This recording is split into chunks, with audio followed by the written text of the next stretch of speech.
салыктык каттоого ар бир ишмердүүлүгүн баштаган жаран каттоого туруш керек.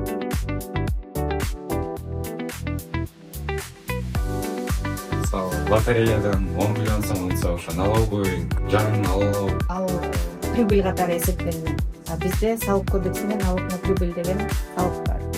Ошо салык аркылуу 10%, 1 миллион сомдон 10% бюджетке төлөнөт.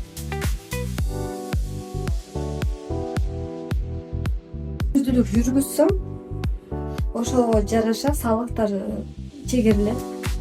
18 жашка чыгып эле эч кандай ишмердүүлүк кылбасаң төлөбөйсүң. Баямама велосипед коюп, аябай салым сыймай өтүп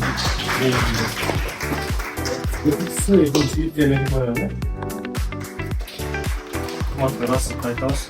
Мындай баягы окуучулар менен сиздер менен байланышта болгонго дайынбыз. Сиздер салым кызматында кызыгуулар эмне болсо кайрылсаңыздар, биз көп Сизге рахмат.